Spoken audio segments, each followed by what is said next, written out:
الحمد لله رب العالمين نحمده ونستعينه ونستغفره ونعوذ بالله من شرور أنفسنا ومن سيئات أعمالنا من يهده الله فلا مضل له ومن يضلله فلا هادي له وأشهد أن لا إله إلا الله وحده لا شريك له وأشهد أن محمدا عبده ورسوله أما بعد أعوذ بالله من الشيطان الرجيم أفمن حق عليه كلمة العذاب أفأنت تنقذ من في النار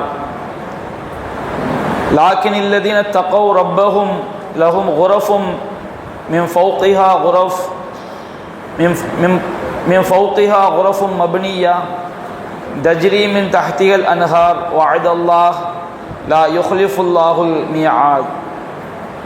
அன்பிற்குரிய சகோதரர்களே, நாம் இந்த திருக்குரான் விளக்க உரை வகுப்பிலே திருமலை குரானின் 39வது அத்தியாயமாகிய சூரா ஜுமர் என்ற அத்தியாயத்தின் விளக்க உரையை பார்த்து வருகின்றோம். அல்லாஹ்வுடைய கிருபையினால் நாம் இந்த வாரத்திலே 19வது வசனத்தினுடைய விளக்கத்தை பார்க்கவிருக்கின்றோம். அல்லாஹ் ரப்புல் ஆலமீன் இந்த வசனத்திலே நபிகள் நாயகம் ஸல்லல்லாஹு அலைஹி வஸல்லம் அவர்களை பார்த்து அல்லாஹ் கேட்கின்றான், அஃபமன் ஹக்க அலைஹி கலிமத்துல் அதாப். நபியே, வேதனை பற்றிய வாக்கு யார் மீது உறுதியாகி விட்டதோ, அஃப அந்த துன்கிது மன் ஃபின்னார், நரகத்தில் கிடக்கும் அவனை நீங்கள் காப்பாற்றி விடுவீர்களா, காப்பாற்றி விட முடியுமா என்று நபிகள் நாயகம் ஸல்லல்லாஹு அலைஹி வஸல்லம் அவர்களை பார்த்து அல்லாஹ் கேட்கின்றார். அல்லாஹ்வுடைய வேதனை பற்றிய வாக்கு, இவன் நரகத்தை தான் சென்றடைவான் என்று அல்லாஹ்வுடைய வாக்குறுதி எவனுக்கு உறுதியாகி விட்டதோ அவனை நீங்கள் நரகத்திலிருந்து காப்பாற்ற முடியுமா என்று நபிகள் நாயகம் ஸல்லல்லாஹு அலைஹி வஸல்லம் அவர்களை பார்த்து அல்லாஹ் ரப்பல் ஆலமீன் இந்த வசனத்திலே கேள்வியாக கேட்கின்றார். இதில் பல்வேறு அடிப்படை கொள்கைகள், பாடங்கள், படிப்பினைகள் அல்லாஹ் ரப்புல் ஆலமீனுடைய இந்த கேள்வியில் நமக்கு இருக்கின்றது. முதலாவதாக வேதனை பற்றிய அல்லாஹ்வுடைய வாக்கு என்று அல்லாஹ் ரப்புல் ஆலமீன் குறிப்பிடுகின்றார். வேதனை பற்றிய அல்லாஹ்வுடைய வாக்கு என்று சொன்னால், எவர்கள் ஈமான் கொள்ளவே மாட்டார்கள், இறை நம்பிக்கையை கொள்ள மாட்டார்கள், அவங்க குஃபுரில் தான் என்ன செய்வாங்க, மரணிக்கின்ற வரை இறை மறுப்பில் தான், இணை வைப்பில் தான் இறுதி வரை இருப்பார்கள் என்று அல்லாஹ் ரப்புல் ஆலமீன் யாருக்கு நாடிவிட்டானோ அவர்கள் கண்டிப்பாக நரகம் செல்வார்கள் என்பது அல்லாஹ்வுடைய வாக்குறுதி. அப்போ வேதனை பற்றிய வாக்கு என்று அல்லாஹ் குறிப்பிடுவது, கண்டிப்பாக யார் நரகம் செல்வார் என்று அல்லாஹ் தீர்மானித்து விட்டானோ அத்தகைய மக்களைத்தான் அல்லாஹ் ரப்புல் ஆலமீன் அவ்வாறு குறிப்பிடுகின்றார். அப்போ அல்லாஹ் ரப்புல் ஆலமீன் ஒருவனுக்கு அவன் நரகம்தான் செல்ல வேண்டும் என்று தீர்மானித்து விட்டால் நபிகள் நாயகம் ஸல்லல்லாஹு அலைஹி வஸல்லம் அவர்களால் அவனை காப்பாற்ற முடியாது. இந்த உலகிலும் காப்பாற்ற முடியாது, மறுமையிலும் காப்பாற்ற முடியாது. இந்த உலகில் காப்பாற்ற முடியாதுன்னா என்ன விளக்கம், அதை நாம் தெரிந்து கொள்ளணுமா இல்லையா? இப்போ நபிகள் நாயகம் ஸல்லல்லாஹு அலைஹி வஸல்லம் அவர்கள் ஹயாத்தாக இருக்கும் போதே அல்லாஹ் ரப்புல் ஆலமீன் திருமறை வசனத்தை அல்லாஹ் இறக்கி வைக்கிறான். அபூ லஹப் சம்பந்தமாக, தப்பத் யதா அபீ லஹபி வ தப்ப, அபூ லஹபுடைய இரு கரங்களும் நாசமாகி விட்டது, அவனும் என்ன செய்து விட்டான், அழிந்து விட்டான். அப்போ அல்லாஹ் ரப்புல் ஆலமீன் இந்த வசனத்தில் அபூ லஹபுடைய இரு கைகளும் நாசமாகி விட்டது, அவனும் நாசமாகி விட்டான். மா அகனா அணுகு மாலுகு அமா கசப், அவனுடைய செல்வமும் அவனுடைய அவன் சம்பாதித்தவையும் அவனுக்கு பயனளிக்கவில்லை.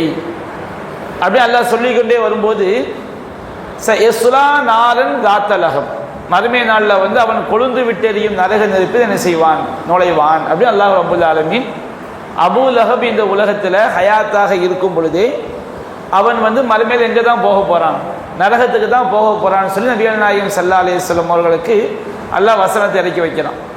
அபூ லஹபுக்கு நரகம் தான் என்று அல்லாஹ் செய்து விட்டான்.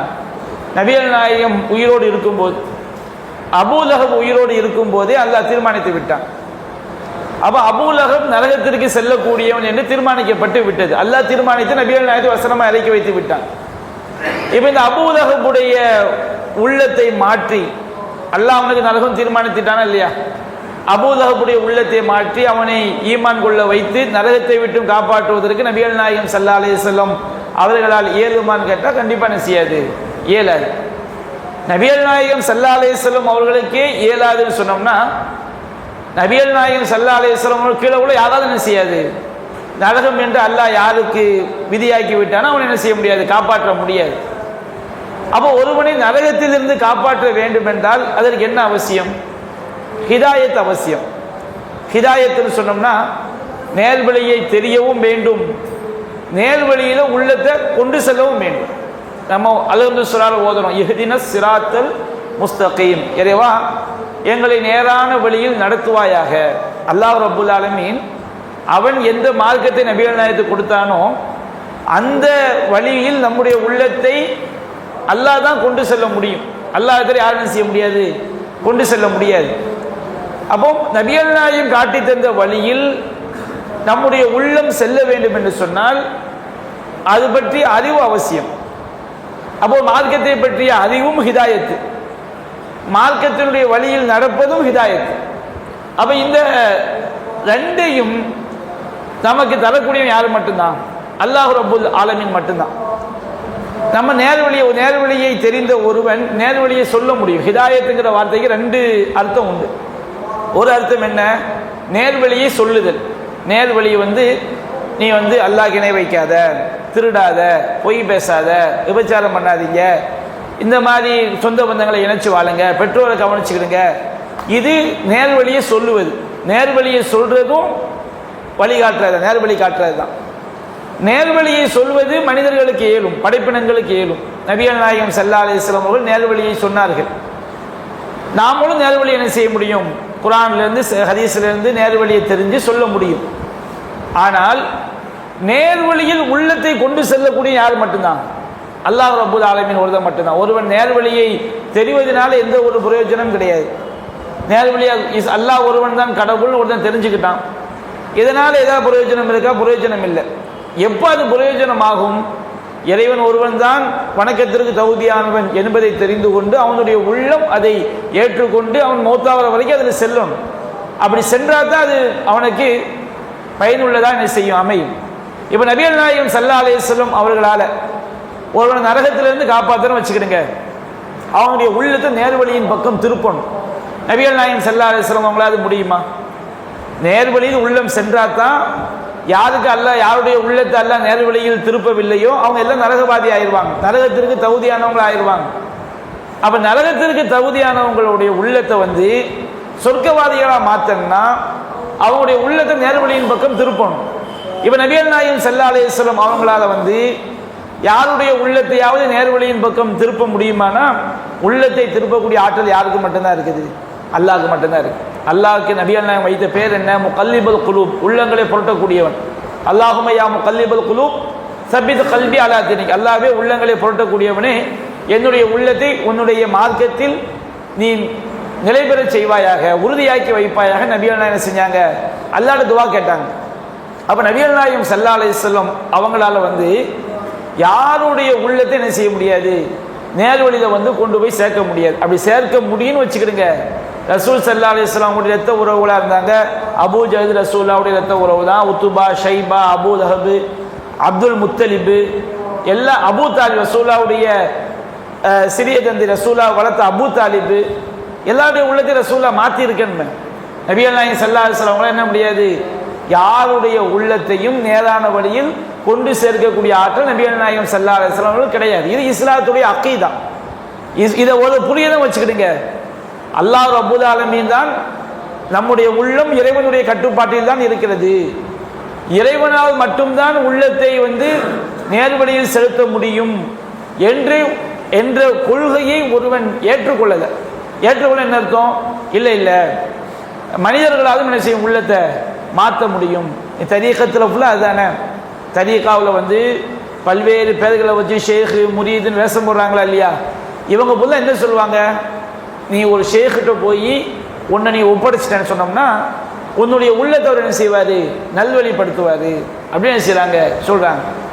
அதே நபிகள் நாயகம் ஸல்லல்லாஹு அலைஹி வஸல்லம் அவர்களுக்கே உள்ளத்தை நல்வழிப்படுத்தக்கூடிய ஆற்றல் இல்லையே, எந்த ஒரு நபிக்கும் கிடையாதுல்ல. அப்படி இருந்துச்சுன்னு வச்சுக்கிறேங்க, இப்ராஹிம் அலைஹிஸ்ஸலாம் தன்னுடைய தந்தை ஆசருடைய உள்ளத்தை மாற்றிருப்பாங்களே, நூஹ் அலைஹிஸ்ஸலாம் தன்னுடைய மனைவியுடைய உள்ளத்தை மாற்றிருப்பாங்களே, ஹூத் அலைஹிஸ்ஸலாம் தன்னுடைய மனைவியுடைய உள்ளத்தை மாற்றிருப்பாங்களே, நூஹ் நபி தன்னுடைய மகனுடைய உள்ளத்தை மாற்ற முடியலையே. நபிமார்களுக்கே முடியலைன்னும் போது யாரால முடியும்? யாராவது ஒருவருடைய உள்ளத்தை நேர்வழியில் பக்கம் கொண்டு சேர்க்கக்கூடிய அதிகாரம் படைப்பினங்களுக்கு இருக்குன்னு சொன்னோம்னா நபிமார்கள் செஞ்சிருப்பாங்க. நபிமார்களுக்கே அவங்களுடைய நெருங்கிய உறவுகளை நூஹ் நபியால தன்னுடைய மனைவியை மாற்ற முடியவில்லை, லூத் நபியால் தன்னுடைய மனைவியை மாற்ற முடியவில்லை, இப்ராஹிம் நபியால் தந்தையை மாற்ற முடியவில்லை, நபிகள் நாயகத்தால் எத்தனையோ பேரை மாற்ற முடியவில்லை அப்படின்னு சொன்னோம்னா நபிகள் நாயகம் நபிமார்களுக்கும் நபிமார்களிலேயே தலைவரான நபிகள் நாயகம் ஸல்லல்லாஹு அலைஹி வஸல்லம் அவர்களுக்கும் அந்த ஆற்றல் இல்லைன்னு சொன்னோம்னா இன்னைக்கு இருக்கக்கூடிய ஷேக் முரீதுமார்களுக்கு இவங்கெல்லாம் எப்படி முடியும்? அப்ப இவங்கெல்லாம் வழிகேடர்கள், தெளிவான ஷிர்கின் பக்கம் சமுதாயத்தை கொண்டு போய் தள்ளுறாங்க என்பதை இந்த வசனத்தை நாம் புரிந்து கொள்ளலாம். ஏராளமான வசனங்கள் இருக்குது குர்ஆன்ல. அல்லாஹ் ஒரு இடத்துல சொல்லி காட்டுமா, நபியே இன்னகல தஹ்தி இலா சிராத்தின் முஸ்தகீம், நபியே நீங்கள் நேரான பாதைக்கு வழிகாட்டுகிறீர் அப்படின்னு அல்லாஹ் ஒரு வசனத்தை சொல்றான். இன்னொரு இடத்துல அல்லாஹ் சொல்லி காட்டுகின்றான், இன்னகலா தஹ்தி மன் அஹ்பப்த, நபியே நீ நாடியோருக்கு என்ன செய்ய முடியாது, நேர்வழி காட்ட முடியாது, வலாக்கின்னல்லாஹ் யஹ்தி மன் யஷா, மாறாக அல்லாஹ் தான் நாடியோருக்கு என்ன செய்கிறான், நேரான வழியை காட்டுகிறான். வழிகட்ட கூட்டம் தான் என்ன செய்வாங்க தெரியுமா, இந்த வசனத்தை விட்டுருவாங்க, இன்னொரு வசனத்தை மட்டும் எடுத்து தவறான வியாக்கியானம் கொடுப்பாங்க. நபியே இன்னகல தஹ்தி இலா சிராத்தி முஸ்தகீம், நபியே நீங்கள் நேரான பாதைக்கு வழிகாட்டுகிறீர். பார்த்தீர்களா, நபிகள் நாயகம் ஸல்லல்லாஹு அலைஹி வஸல்லம் அவங்க நேர்வழி காட்டுவாங்க. நபிகள் நாயகத்தால் நேர்வழி காட்ட முடியும். எந்த அர்த்தத்தில் சொல்றான்? உள்ளத்தை மாற்ற அர்த்தத்தில். குர்ஆன்ல அல்லாஹ்வே சொல்லிட்டான். அப்ப நபிகள் நாயகம் நேர்வழி காட்ட முடியும். அது போன்று என்ன செய்வார்கள், உலமாக்கள் நேர்வழி காட்டுவார்கள், அவுலியாக்கள் நேர்வழி காட்டுவார்கள் அப்படின்னு சொல்லி அந்த உள்ளத்தை அவங்க நேர்வழியில் செலுத்த முடியும் என்பதை போன்று செய்வாங்க வழிகேடர்கள். இந்த வசனங்களுக்கு வியாக்கியானம் சொல்வாங்க. நபியே நீங்கள் நேரான பாதையை காட்டுகிறீர் என்பதுடைய அர்த்தம் என்ன? நேர்வழியை சொல்கிறீர். நேர்வழி காட்டுதல் என்பது ரெண்டு அர்த்தங்களை சொன்ன நம்ம முன்கூட்டியே சொல்லி காட்டணும். நேர்வழி காட்டுதல் இரண்டு அர்த்தங்களை உடையது. நேர்வழியை சொல்றது, நேர்வழி காட்டுறது. நேர்வழியின் பக்கம் உள்ளத்தை திருப்புவதும் நேர்வழி காட்டுவது. அப்ப நபிகள் நாயகமே நீங்கள் நேரான பாதையை காட்டுகிறீர் என்பது அர்த்தம் என்ன? அல்லாஹ்விடமிருந்து சரியான மார்க்கத்தை வஹி மூலமாக பெற்று நம் மக்களுக்கு ரசூலுல்லாஹ் சொன்னாங்க. இது நேர்வழி காட்டுறது. அல்லாஹ்விடமிருந்து பெற்ற மார்க்கத்தை அவங்க எதையுமே என்ன செய்யல, மறைக்கல. எல்லா நேர்வழியும் நமக்கு சொல்லிட்டு போயிட்டாங்க. இன்னகலா தஹ்தி மன் அஹ்பப்த, நபியே நீங்கள் நாடியோருக்கு நேர்வழி காட்ட முடியாதுன்னு அல்லாஹ் சொல்வது உள்ளத்தை நேர்வழியில் செலுத்துவது. நபிகள் நாயகம் ஸல்லல்லாஹு அலைஹி வஸல்லம் அவங்க நாடியை யாருக்கு என்ன செய்ய முடியாது, அவங்க நேர்வழி காட்ட முடியல. நபிகள் நாயகத்துக்கே உள்ளத்தை மாற்றக்கூடிய ஆற்றல் வேறு யாருக்கு முடியும்? நம்ம ஊர்ல முன்னாடி ஒரு பழக்கம் இருந்துச்சு, இப்போ கம்மியா இருக்குது. என்ன பழக்கம்? மை போடுற பழக்கம். மை போடுறன்னா என்னது? ஏதாவது வீட்டில் சில வீடுகளில் மாமியார் மருமகளுக்கு மத்தியில் ஒத்து போகாது. ஒரே பஞ்சாயத்தாக இருக்கும். ஒன்று மாமி சரி இருக்காது, மருமக சரி இருக்க மாட்டாங்க. எப்படி குடும்பத்தை எப்படி ரன் பண்ணணும், எதில் சகிச்சு போகணும் அப்படிங்கிற அறிவு கிடையாது. தொட்ட தொண்ணூறுக்கும் அவங்களுக்குள்ள பிரச்சனை வெடிச்சுக்கிட்டே இருக்கும். ஒன்று மருமகளுக்கு தெரியாது, மாமியாருக்கு தெரியாது. சில குடும்பங்களில் பார்த்தோன்னா கணவன் மனைவிக்கு மத்தியில் என்ன செய்யாது, ஒத்து போகாது. அப்போ என்ன செய்வாங்க, ஐடியா கொடுப்பாங்க. நீ அந்த அஜர்த்திட்ட போய் என்ன செய்யி, மை போட்டு பாரு. அவர்கிட்ட போய் மை போடுறேன்னா அவர்கிட்ட போய் ஏதாவது ஒரு சீனி எனத்தையே தருவார். அதை ஏதாவது ஒரு பாலில் இல்லையா கலந்து உணவில் கலந்து என்ன செய்யுங்க, அவர் கொடுத்துட்டோம்னா மனசு மாறிடுவார் அப்படின்னு செய்வாங்க, சொல்லுவாங்க. அது எப்படி முடியும்? இதெல்லாம் பயங்கரமான ஒரு இணை வைப்பு நம்பிக்கை. ஒரு தாயார் சீனியை கலந்து கொடுக்கறதுனால பையனுடைய உள்ளம் தாயை நோக்கி திரும்புமா? அது ஒரு மனைவி கணவனுக்கு அதை கலந்து கொடுக்கறதுனால கணவனுடைய உள்ளம் மனைவியை நோக்கி திரும்பிடுமா? உள்ளங்க யாருடைய கையில் இருக்குது? அப்ப அல்லாஹ் ரப்பல் ஆலமீன் இன்ன குலூப பனி ஆதம பைன உஸ்புஐனி மின் அஸாபிர் ரஹ்மான், அல்லாஹ் ஒரு மனிதருடைய உள்ளங்கள் எல்லாம் அல்லாஹ்வுடைய இரு விரல்களுக்கு மத்தியில் இருக்குன்னு சொல்லி நபிகள் நாயகம் சொன்னாங்களே, அந்த அர்த்தம் என்ன? அல்லாஹ் தான் உள்ளங்களை பொருட்டக்கூடியவன் என்று குர்ஆன் சொல்லுதே, அதுக்கு அர்த்தம் என்ன? நபிகள் நாயகத்தை பார்த்து அல்லாஹ் சொல்றானே, நபியே உம்முடைய உள்ளத்தை நாம் நேர்வழியில் உறுதிப்படுத்தி இருக்காவிட்டால் குந்த தற்கனு இலைய செய்யன் கலீலா, நீ அவர்களை நோக்கி என்ன செய்திருப்பீர், கொஞ்சமேனும் சாய்ந்திருப்பீர். நபிகள் நாயகத்துடைய உள்ளத்தை உறுதிப்படுத்தி வைக்கிறவன் யாரு? அல்லாஹ் ரப்பல் ஆலமீன். நபிகள் நாயகத்துடைய உள்ளத்தையே அல்லாஹ் தான் உறுதிப்படுத்தி வைக்கணும்னு சொன்னோம்னா, இந்த அஜர்த்துமார்களால இந்த இவங்களால நம்முடைய உள்ளத்தை மாத்திர முடியுமா? அதான் தெளிவான ஒரு வழிகேடுங்கிறத நம்ம செஞ்சு விளங்கிக்கணும். அப்ப நபிகள் நாயகம் ஸல்லல்லாஹு அலைஹி வஸல்லம் அவங்க நரகத்தில் இருப்பவன், நரகத்தில் இருப்பவன் சொல்ல, நரகத்தில் போயிட்டாலும் சரி, அது நரகத்துக்கு போவதற்குரிய தகுதி இருந்தாலும் சரி, அதுல யாராவது ஒருவரை நரகத்திற்கு தகுதியானவனாக அல்லாஹ் ஆக்கி விட்டார், அது நரகத்தில் தூக்கி அல்லாஹ் போட்டு விட்டால் அவன் நரகத்தில் நபிகள் நாயகம் காப்பாற்ற முடியுமானா காப்பாற்ற முடியாது. நபிகள் நாயகத்துக்கே முடியாதுங்கும் போது வேறு யாராலும் முடியாது. இது இஸ்லாத்துடைய அடிப்படை. நபிகள் நாயகம் ஸல்லல்லாஹு அலைஹி வஸல்லம் அவர்களுக்கு அல்லாஹ் ஒரு வசனத்தை இறக்கி வைக்கிறான், வஅந்திர் அஷீரத்தக்கல் அக்ரபீன், நபியே உம்முடைய நெருங்கிய உறவினர்களை அச்சமூட்டி எச்சரிக்கை செய்வீராக அப்படிங்கிற இறை வசனத்தை அல்லாஹ் இறக்கி வைத்தவுடனே நபிகள் நாயகம் ஸல்லல்லாஹு அலைஹி வஸல்லம் அவர்கள் சஃபா மலை குன்றின் மீது எல்லாரும் நினைச்சாங்க, தன்னுடைய குடும்பத்தை எல்லா மக்கால உள்ள மக்களை எல்லாம் ஒன்று கூட்டுறாங்க. யா சபாகா யா சபாகா, அதிகாலை ஆபத்து அதிகாலை ஆபத்துன்னு சொன்ன உடனே எல்லாரும் வந்துடுறாங்க. அப்போ நபிகள் நாயகம் ஸல்லல்லாஹு அலைஹி வஸல்லம் மக்களுக்கு நிறைய உபதேசம் சொல்றாங்க. யா மாஷர குரைஷ், குறைஷிகளே, இஸ்தரவு அலா அன்ஃபுசிக்கும், உங்களை நீங்களே பாதுகாத்துக் கொள்ளுங்கள். லா உகுனி அன்கும் மினல்லாஹி ஷையா, அல்லாஹ்விடமிருந்து உங்களுக்கு ஏற்படக்கூடிய எந்த ஒன்றையும் நான் தடுத்து விட முடியாது. மறுமையில நபிகள் நாயகம் ஸல்லல்லாஹு அலைஹி வஸல்லம் குறைஷி குலத்தை சார்ந்தவர்கள், அவங்க அல்லாஹ்ட்ட காப்பாற்ற முடியும்னா காப்பாற்ற முடியாது. நபிகள் நாயகத்துடைய முதல் பிரச்சாரமே அதுதான். தன்னுடைய குடும்பத்துக்கு சொல்றாங்க, நீங்க உங்களை பாதுகாத்துக்கிடுங்க, அல்லாஹ் ரசூல் சொன்னபடி நடந்துக்கிடுங்க, நாளைக்கு உங்களுக்கு ஏற்படக்கூடிய ஒன்றை நான் தடுத்து விட முடியாது நபிகள் நாயகம் சொன்னாங்க. தன்னுடைய தந்தை உடன் பிறந்த சகோதரி மாமி சஃபியா ரலியல்லாஹு அன்ஹா, ரசூலுல்லாஹ்வுடைய மனைவி ஒரு சஃபியா இருக்கிறாங்க, ரசூலுல்லாஹ்வுடைய மாமி பேரு சஃபியா, தன்னுடைய மனைவி சஃபி தன்னுடைய மாமி சஃபியா சொல்றாங்க, யா சஃபியா அம்மத்த ரசூலுல்லாஹ், ரசூலுல்லாஹ்வுடைய மாமி சஃபியாவே இஷ்டரி அலா அன்ஃபுசிக், உங்களை நீங்களே பாதுகாத்துக் கொள்ளுங்கள். லா உகுனி அன்கி மினல்லாஹி ஷையா, உங்களுக்கு ஏற்படக்கூடிய அல்லாஹ்விடமிருந்து உங்களுக்கு ஏற்படக்கூடிய எந்த ஒன்றையும் நான் தடுத்து விட முடியாது. நபிகள் நாயகத்துடைய வாக்கு மூலம் சஹீஹுல் புகாரி போன்ற நூல்கள்ல பதிவு செய்யப்பட்டது. தன்னுடைய தந்தையுடைய சகோதரர் அப்பாஸ் அந்த சபையில் இருக்கிறார். யா அப்பாஸ் அம்மா ரசூலுல்லாஹ், ரசூலுல்லாஹ்வுடைய தந்தையுடன் பிறந்த சகோதரர் அப்பாஸே இஷ்டரி அலா அன்ஃபுசிக், உங்களை நீங்களே பாதுகாத்துக் கொள்ளுங்கள். உங்களுக்கு லா உகுனி அன்க மினல்லாஹி ஷையா, அல்லாஹ்விடமிருந்து உங்களுக்கு ஏற்படக்கூடிய எந்த ஒன்றையும் நான் தடுத்து விட முடியாது. ரசூலுல்லாஹ்வுடைய மகள் தன்னுடைய இதயத்தின் ஒரு பகுதின்னு சொன்னாங்களே, அந்த மகள் ஃபாத்திமா அங்க இருக்கிறாங்க. பின்னாடி ஃபாத்திமா ரலியல்லாஹு அன்ஹா அவங்க சொர்க்கத்துடைய தலைவி நபிகள் நாயகம் சொன்னாங்க. ஆரம்பத்தில் ஃபாத்திமா ரலியல்லாஹு அன்ஹா அவங்களுக்கு நபிகள் என்ன சொன்னாங்க, யா ஃபாத்திமா பின்த ரசூலுல்லாஹ், அல்லாஹ்வுடைய தூதருக்கு மகள் ஃபாத்திமாவே, சலீமி மாலி மாஷிருத்தி, என்னுடைய செல்வத்திலிருந்து காசு பண்ண வேணும்னா நீங்க தகப்பனாருங்கிற முறையில் எங்கிட்ட கேளு. இந்த உலகத்தில் தகப்பனார் தானே பிள்ளை கொடுக்க முடியும். ஃபாத்திமா ரலியல்லாஹு உங்களுக்கு காசு பண்ண வேணும்னா எங்கிட்ட கேளுமா, ஆனால் நாளை மறுமையில் அல்லாஹ்விடமிருந்து உனக்கு ஏற்படக்கூடிய எந்த ஒன்றை என்ன செய்ய முடியாது, நான் தடுத்து விட முடியாது. மறுமையில் என்ன, இந்த உலகத்திலேயே அல்லாஹ்ட்ட ஏதாவது ஆபத்து ஏதாவது சோதனை வந்துச்சுன்னா நபிகள் நாயகத்தால் தடுக்க முடியுமா? தடுக்க முடியாது. அப்ப இதுதான் அடிப்படை. இது இன்னொரு செய்தி நம்ம விளங்கிக்கணும். மறுமை நாளில் நரகத்தில் குறைந்தபட்ச வேதனையை பெறக்கூடியதில் ஒரு ஆள் யாருன்னா அபூ தாலிப்.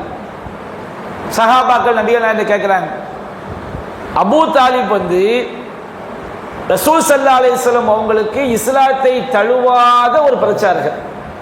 அபூ தாலிப் யாரு? இஸ்லாத்தை தழுவாத ஒரு பிரச்சாரகர். அவ்வளவு சப்போர்ட்டா நபிகள் நாயகம் ஸல்லல்லாஹு அலைஹி வஸல்லம் அவங்களுக்கு என்ன செஞ்சாரு, அவ்வளவு சப்போர்ட்டா அந்த துனியாவில் இருந்தார். நபிகள் நாயகம் ஸல்லல்லாஹு அலைஹி வஸல்லம் அவங்களுடைய தந்தையுடன் பிறந்த சகோதரர் என்பதை தாண்டி நபிகள் நாயகம் ஸல்லல்லாஹு அலைஹி வஸல்லம் எல்லா கொள்கைகளையும் சரியான கூடியவரை என்ன செஞ்சாங்க, இருந்தாங்க. ஆனால் அவங்க இஸ்லாம் தழுவாம என்ன செஞ்சிட்டாங்க, மௌத் ஆயிட்டாங்க. அவர் சஹாபாக்கள் கேட்குறாங்க, உங்களுடைய தந்தையுடன் பிறந்த சகோதரர் அபூ தாலிப் உங்களுக்கு காண யஹூத்துலக், உங்களை மிகவும் அரவணைப்பவராக இருந்தார். யகுலபுலக், உங்களுக்காக கோபிக்கக்கூடியவராக இருந்தார். நபிகள் நாயகத்துக்காண்டி பலர்கிட்ட சண்டை போட்டவங்க அபூ தாலிப். நபிகள் நாயகத்துடைய கொள்கை தான் சரி என்று வாதிட்டாங்க. அந்த அபூ தாலிபுக்கு நீங்க ஏதாவது செய்ய முடியுமா? ஏன்னா அவர் அபூலஹப் மாதிரி இருக்கல, ஃபிரௌன் மாதிரி இருக்கல. ஒரு இஸ்லாத்தை ஏற்றுக்கொண்ட சஹாபி எப்படி இஸ்லாத்துக்காண்டி பிரச்சாரம் பண்ணுவாரோ அந்த மாதிரி இஸ்லாத்தை ஏற்காம பேசுறாள் யாரு? அபூ தாலிப். அவருக்கு ஏதாவது செய்ய முடியுமான்னு கேட்குறாங்க. அப்ப நபிகள் நாயகம் சொன்னாங்க, என்னுடைய பரிந்துரை மட்டும் இல்லாவிட்டால் அவர் நரகத்துடைய அடித்தட்டில் இருந்திருப்பார். அப்ப நபிகள் நாயகத்துடைய ஷஃபாத்தை வச்சு அவர் நரகத்துடைய மேல்தட்டுக்கு வர்றார். அப்ப குர்ஆன்ல அல்லாஹ் சொல்றான், நபி நரகத்திற்கு தகுதியானவரை நீ காப்பாற்ற முடியுமா? அல்லாஹ் கேட்கிறான்னு சொன்னோம்னா காப்பாற்ற முடியாது. அப்ப அபூ தாலிப் வந்து நபிகள் அந்த ஹதீஸ் வந்து இந்த வசனத்துக்கு முரணானா? முரண் கிடையாது. முதலாவது விளங்கிக்கணும், அபூ தாலிப் அவர்களை நபிகள் நாயகம் ஸல்லல்லாஹு அலைஹி வஸல்லம் அவர்கள் நரகத்தை விட்டு காப்பாற்ற முடியாது. என்ன செய்ய முடியாது? அவங்க நரகத்தில் இருப்பாங்க. நிரந்தரமான நரகம் தான். நிரந்தரமான நரகத்தில் வந்து அபூ தாலிப் இருப்பார்.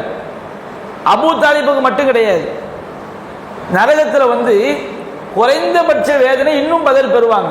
மறுமை நாளில் வந்து ஒரு அடியான் நரகத்தில் குறைந்தபட்ச வேதனைக்குரிய அடியான், குறைந்தபட்ச வேதனை. அந்த அடியான குறைந்தபட்ச வேதனை என்ன? அவனுடைய உள்ளங்கால்களில் 2 நெருப்பு கங்குகள் வைக்கப்படும், மண்ட கபால் அப்படியே கொதிச்சு வடியும். அப்படின்னு இந்த உடம்பு கிடையாது. நரகவாதியுடைய ஒரு கடவாய் பல்லே உகது மலை சைஸில் இருக்கும். ஒரு பல்லு உகது மலை சைஸில் இருக்கும்னா அவன் தலை எவ்வளோ சைஸில் இருக்கும், அவனுடைய உடம்பு எவ்வளோ சைஸில் இருக்குன்னு பாருங்க. நரகவாதியுடைய இந்த புறத்திலிருந்து இந்த புறத்துக்கு போயிட்டு வர்றதுக்கு 3 நாள் ஆகும். நிற்காமல் போனான், பயங்கர வேகத்தில் போனால் கூட 3 நாள் ஆகும். அவ்வளவு சைஸு ஒரு நரகவாதி. ஒரு நரகவாதியே காஷ்மீர்லேருந்து கன்னியாகுமரி வரைக்கும் இருப்பான், சும்மா ஒரு விளங்கி கொள்றதுக்காண்டி. அவ்வளவு பெரிய சைஸில் தூக்கி போடும்போது நரகத்தில் வந்து உள்ளங்காலில் 2 நெருப்பு கங்கு வைக்கப்பட்டால் மண்ட கபால் அப்படி கொதித்து வலியும் சொன்னால் எவ்வளோ பயங்கரமான ஒரு வேதனை தான். நரகத்தில் குறைந்தபட்ச வேதனை. நரகத்தில் குறைந்தபட்ச வேதனையை அனுபவிக்கக்கூடிய ஒரு எடுத்து அல்லாஹ் கேட்பான், என்னுடைய அடியானே இந்த பூமி முழுவதையும் உனக்கு தங்கமாக்கி தந்தால் நீ என்ன செய்வாய்? அவன் சொல்லுவான், யா அல்லாஹ் அந்த மொத்த தங்கத்தையும் உங்கள்கிட்ட தந்துட்டு நரகத்தோடு தப்பிக்க நினைப்பேன். அப்போ அல்லாஹ் சொல்லுவான், நீ உலகத்தில் வாழும்போது பூமி நிறைய தங்கத்தை எப்போ உங்கள்கிட்ட கேட்டேன், எனக்கு இணை வைக்காது என்று தானே நான் சொன்னேன். அபைத்த இல்லை ஷிர்க், நீ அந்த ஷிர்க்கை தான் செஞ்சுட்டு வந்திருக்கின்ற. அப்போ அல்லாஹ்க்கு இணை வைத்தவர்கள் நரகத்தில் குறைந்தபட்ச வேதனையில் இருப்பாங்க. அவங்க யாருன்னு சொன்னோம்னா இந்த மாதிரி அபூ தாலிப் மாதிரி ஆட்கள் குறைந்தபட்ச வேதனை இருப்பாங்க. அப்போ அபூ லஹப், அபூ ஜஹல், ஃபிரௌன் போன்ற ஆட்கள்லாம் நரகத்துடைய அடித்தட்டில் இருப்பாங்க. என்ன காரணம்? அவங்க அல்லாஹ்க்கு இணை வச்சாங்க, அவ்வளோ பெரிய பகைமையும் பாராட்டினாங்க. அபூ தாலிப் வந்து நிரந்தர நரகம் தான், நரகத்தோடு தப்பிக்கவே முடியாது, நரகத்தை விட்டு நபிகள் நாயகத்தை காப்பாற்ற முடியாது. ஆனால் நபிகள் நாயகம் ஸல்லல்லாஹு அலைஹி வஸல்லம் அவங்களுடைய பரிந்துரையினால் நரகத்தில் குறைந்தபட்ச வேதனை. சரி, இப்போ நபிகள் நாயகத்துடைய தந்தை உடன் பிறந்த சகோதரர் என்பதனால அந்த வேதனை குறைப்பு அது கிடையாது. நபிகள் நாயகத்துக்கு அப்படி ரசூலுல்லாஹ்வுடைய தந்தை உடன் பிறந்த சகோதரர் என்பதனால வேதனை குறைப்புனா Abu Jahl, Abu Lahab, Utba, Shaiba எல்லாருக்கும் வந்திருக்கேன். எல்லாரும் அந்த வேதனை தானே இருக்கிறாங்க. நூஹ் நபியுடைய மனைவி, லூத் நபியுடைய மனைவி எல்லாம் சொல்லும்போது வகீல துஹுலன் நார மஅத் தாஹிலின், நரகவாதிகளோடு நீங்கள் நுழைந்து விடுங்கள். இந்த 2 நல்லடியார்களும் அவங்களை கொஞ்சம் கூட காப்பாற்ற முடியாது அல்லாஹ் சொல்றாங்க.